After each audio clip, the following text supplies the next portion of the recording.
it's Melissa and welcome to 2015. We are here.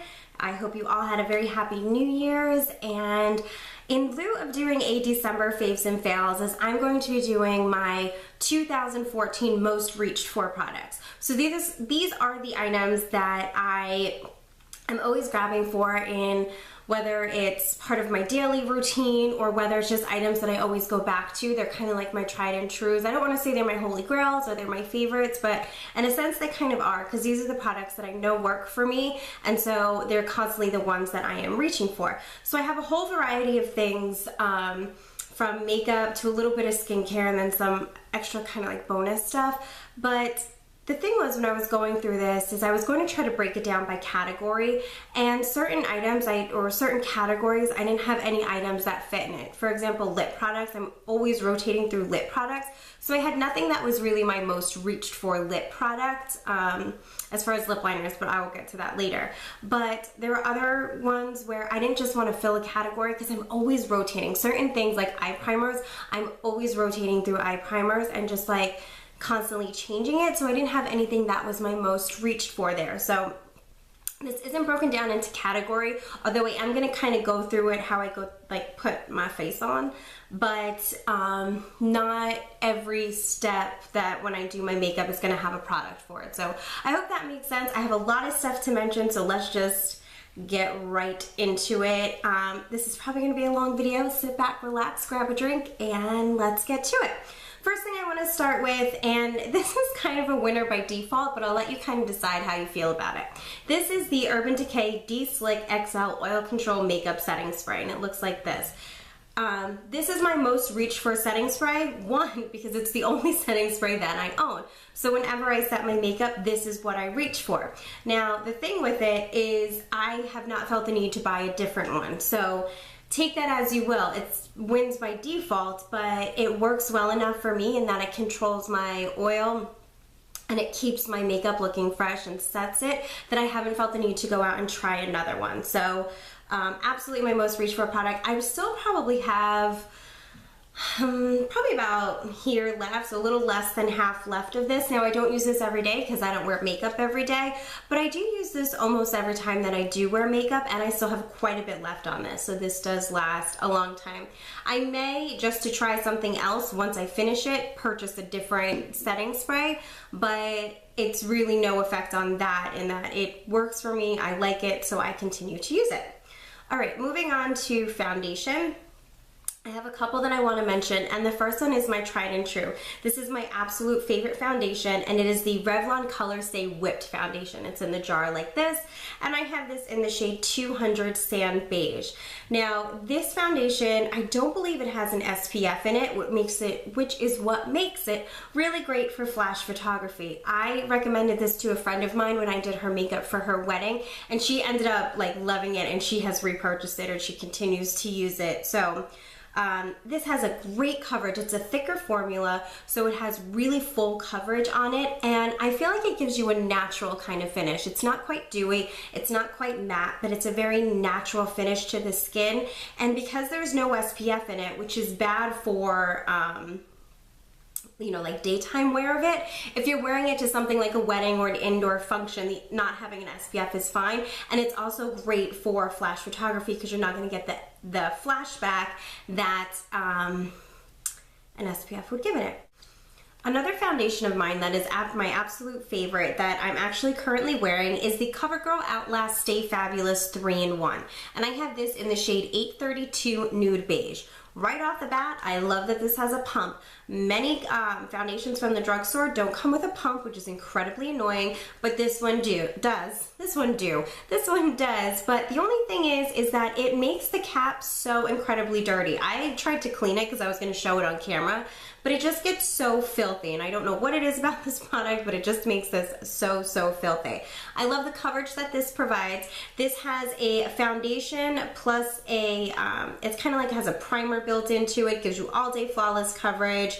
And it also has an SPF of 20 in it. So whereas the Revlon Whipped Foundation has no SPF in it, this one has an SPF of 20. So this is great for daytime wear, anything like that. It's just absolutely one of my favorites, and really works for my skin, provides the coverage I need, and lasts all day. The next foundations are kind of a tie for me, and there's several Rimmel ones. It's the Rimmel Stay Matte Liquid Mousse Foundation, and I did a Love It, Like It, or Leave It on this, which I will link down below, so if you want more information on it, you can check down there. But I have this in the shade True Ivy.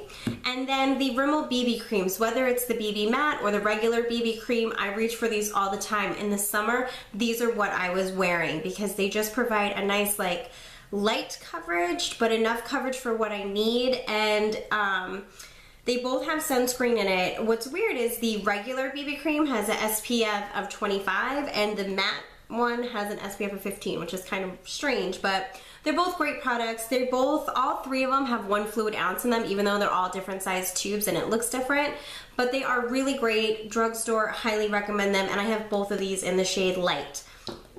To go along with foundation, I just want to mention 2 tools that I use, and this is the Real Techniques Expert Face Brush. I love this for applying my foundation. It is a little bit smaller, but it's kind of round, really dense, and super soft. And although it takes a little bit longer to buff in your foundation with this because it is smaller, it does a really great job of, what is my hair doing? It does a really great job of blending your foundation in without leaving brush strokes, and I just find that it gives me a very even application, so it's absolutely one of my favorites. I also have been using for almost this whole year is the Real Techniques Miracle Complexion Sponge. Now, I've recently purchased the Beauty Blender, so I have been using that, but for most of the year, this was the tool that I used. And I love the shape of it. It's different than the egg type shape of the Beauty Blender because it has the slant side here. And I find that this is really great for like the larger portions of my face for blending the foundation in. And then you have the pointed sides, which is good for around the nose and under the eye. It does a really great job of just giving you kind of that airbrushed look to your face. What is happening? Giving you that airbrush look to your face just by patting it all in, and I just absolutely recommend it. You can get those at Ulta, or Kohl's sells Real Techniques now, so check them out. And I think all of the Real Techniques brushes are really soft and really easy to use. Okay. On to under eye. There are a few products that I just want to mention, and first I have to say it's the NYX Dark Circle Concealer, and I have this in the shade Light. This is one of those peachy toned concealers that's really wonderful for covering up blue or dark circles or any kind of discoloration like that that you have under your eye. Because it is that salmon color, it's really great at just concealing that. This isn't like a highlight or brighten or like, you know, that whole contour, I don't want to say contour because you think of that, but that brighten effect to like really highlight the under eye. But it's really great for just covering and concealing. This piece of hair is so weird. For concealing that darkness under there. It's a thin formula, so it doesn't feel too thick in that delicate area, but it packs a lot of punch and it does provide the coverage that I need. I always get creasing in my under eye no matter what I have tried, and this is one of the few products that creases less because I still always get creasing, but it has much less creasing than anything else that I have used. I also always set my under eye using the NYX Radiant Finishing Powder in Radiant. And if you've watched my tutorials, you'll see that these are the 2 products that I pretty much am always using. And I use this, and I tend to stay in this yellow area. I don't know if you can see it, there you go. In this yellow area over here. Because this brick right here is actually shimmery. So if I do my whole, like if I do my nose or my forehead or anything, I will swirl in the whole thing. But for setting the under eye, I tend to concentrate in this area. And I find that it does a really great job of setting my under eye. Now, I also want to mention the e.l.f. blush brush, which is what I use to set, or for the powder to set it. And it's got this great kind of tapered tip, this pointed tip here. It's tapered all around. And I don't think this is a good brush for setting your blush because it's small, but it is perfect for the under eye area. It just gets right up in there with that little point, and you're able to just kind of set that powder, dab it up, and I find that it is just the perfect blush for that. So that is my absolute most reached for products for my under eye. let's get into some bronzers here, and I have 3 that I want to mention. The first is a high-end one, and I own it in a palette, but I absolutely love it. This is the Tarte Park Avenue Princess, and this is my Rainforest After Dark palette. I absolutely love this bronzer. It's a little bit lighter, it is matte, but it does a really great job of just kind of warming up the face and bringing some life back into it after you've put that foundation on. Because when you put your foundation on, it kind of flattens everything out. So this does a really great job of subtly bringing warmth back into your face without any kind of harsh contours that some other bronzers do. So Park Avenue Princess is absolutely one of my favorites. Now for a little bit of deeper contour, a tried and true to me is the e.l.f. Contouring Blush and Bronzer Duo in the shade St. Lucia. This is well loved. Obviously I've hit pan on the blush side of it, but for the purpose of this video, we're going to talk about the bronzer because I do love the blush, but this is a favorite, most reached for bronzer of mine, and I'm pretty close to hitting pan there as well. This bronzer, although in the pan it looks like it has some gold shimmer to it, it definitely comes off much more matte on the cheeks upon application. It's deeper. It's a little bit deeper than the Park Avenue Princess, but it blends out really well, and this thing's $3. So if you haven't tried contouring before, this is a great duo to start with because you're getting a wonderful blush, a great contour powder. You just have to be a little bit lighter handed when you first start because if you're not used to having that, it's going to seem a bit overwhelming, but it really is wonderful and absolutely one of my favorites. And then finally, the last bronzer I want to mention, and I don't know if this is still available or not, I haven't checked lately, but this is the Revlon Photoready in Bronston Chic. Now what I love about this, and I've mentioned this before, is you have 4 bronzer shades in here and you kind of have a mix of warm and cool. So you can find the perfect contour bronzer shade for your skin tone by combining the different areas of this bronzer. So what I tend to do, because I'm fair skinned, I tend to concentrate on the lighter side over here. But if I want a heavier contour, if I want to be more dramatic, I can go into the darker. These also really work great as like transition shades in your crease. Like you can definitely use these for that. So it's just a really great palette to have. And if you're someone who does makeup on other people, I definitely would recommend this as like a starting point because you have the different shades to be able to work with for people with different skin tones and skin coloring. So absolutely one of my favorites. And again, I want to mention another brush. This is the Sigma F40 large angle contour brush, and this is my favorite way to contour my face. Now it doesn't have to be a Sigma, but I love the angle. I have other ones, this one just happens to be clean and one of my favorites, but I love how it's angled. It's perfect for just getting right in that hollow of the cheek and even just warming up the rest of the face. But what's important about it is that it's really dense and fluffy at the same time. Oh, I don't want to say dense. It's really full and fluffy. So it does a really great job of not only applying the bronzer, but blending it out so that you don't have like crazy harsh lines. So absolutely, like my most reached for is this one, but anything like that would work. I don't want you to feel like you have to go out and buy a Sigma brush. So there's that. Okay, into blushes. Now this one I was hesitant on mentioning because I only purchased this in December, but since I purchased it, I have used it pretty much every time that I have worn makeup. So it is a most reached for product of mine. And this is the Hourglass Ambient Lighting Blush Palette, and it looks like this. And then these are the colors in here. Now what I love about this is it gives you 3 different shades and they're all very different. You have a little bit deeper kind of mauvey plum color, kind of a coral pink, and then like a, I just want to call this like an everyday pink. It's like your basic kind of pink color. And so what happens here is you get the 3 different shades, but you can also mix shades. Like today I mixed, what did I do? I feel like I did this one and then have a little bit of this. So I kind of did like this first on the cheeks and then added a little bit of this on top. This is the softest milled powder I have ever felt in my life. I talked about it in my faves or haul? Was it in my haul video? I feel like it was in my haul.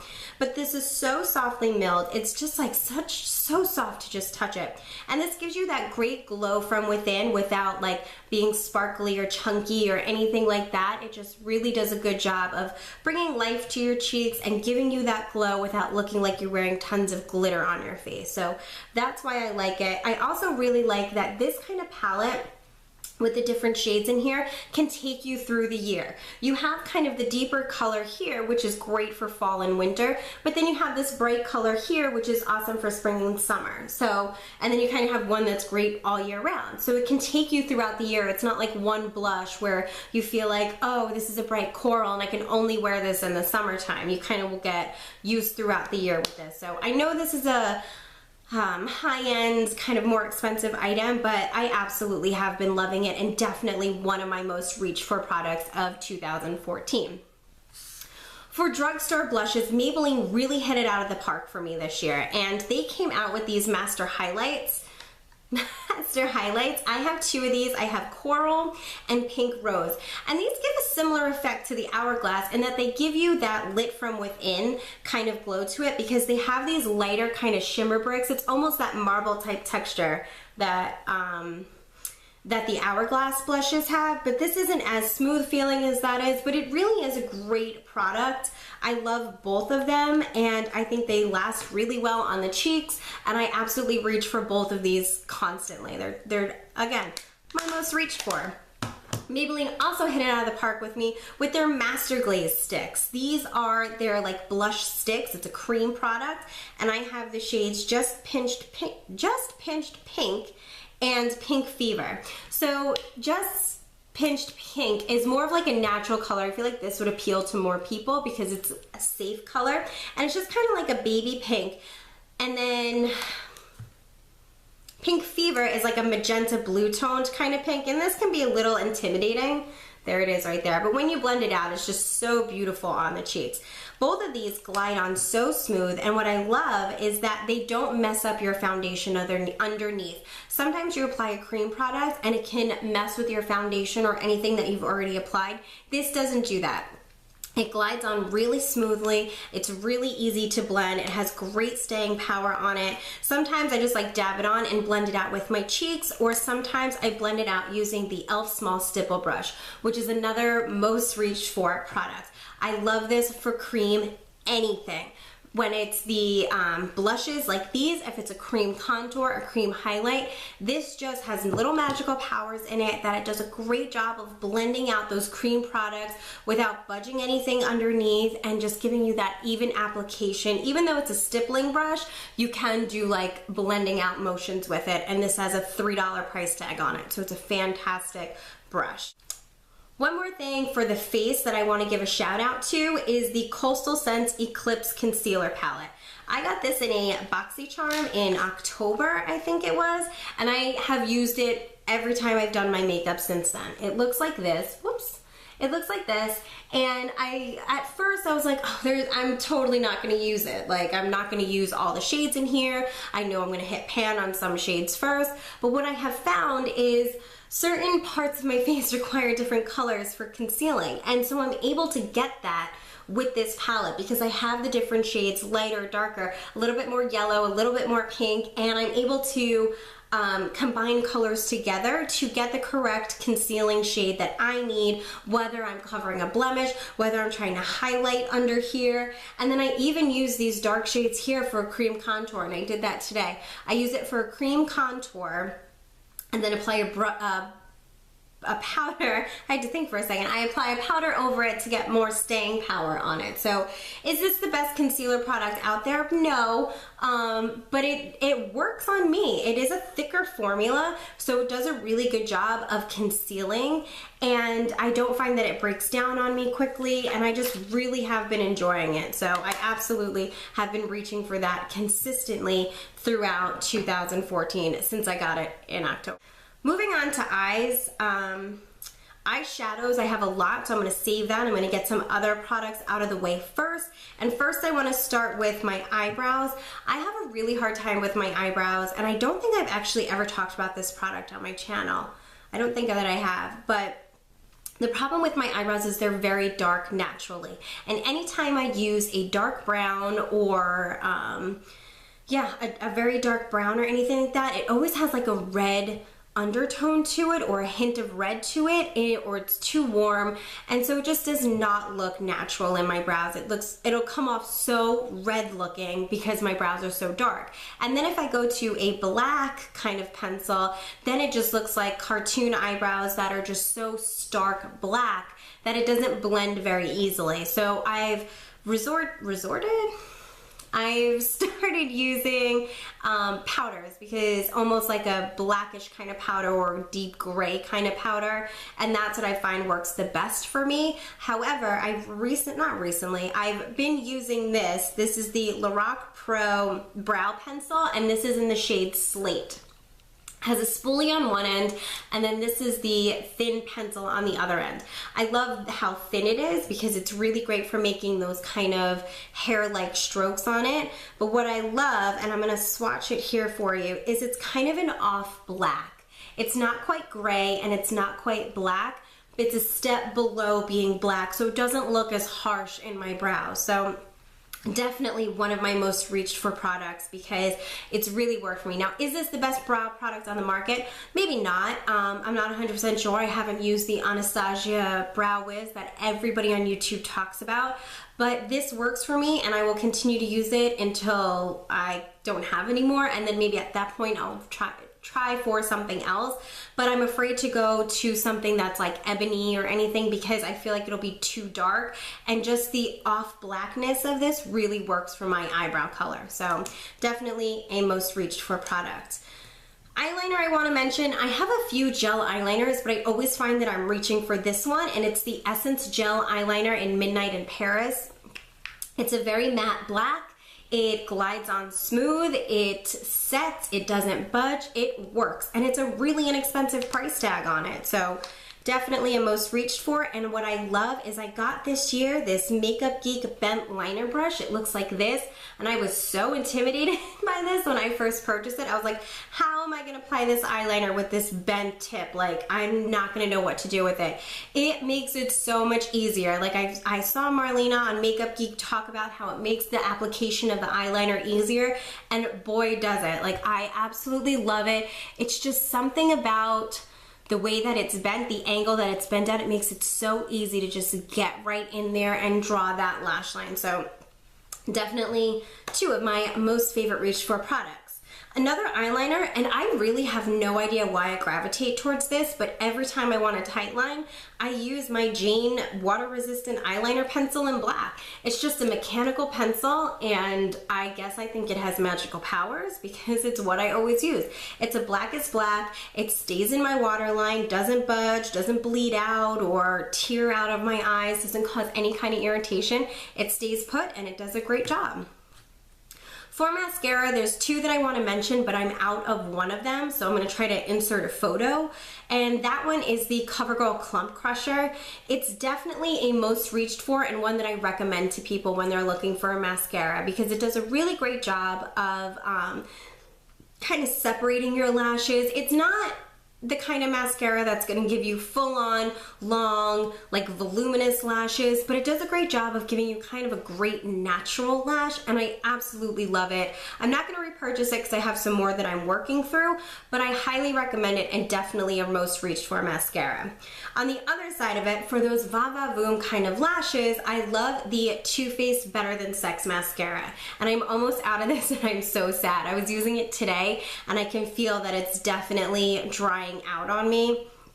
I mean, I have a little one, so this applicator is amazing. It's like this hourglass shape, and it just does a great job of applying the mascara false lashes. It really volumizes them, it lengthens them, fans them, it holds my curl. I absolutely love it. I hate that it's a high-end mascara, but it definitely is a absolute most reached for favorite of mine for 2014.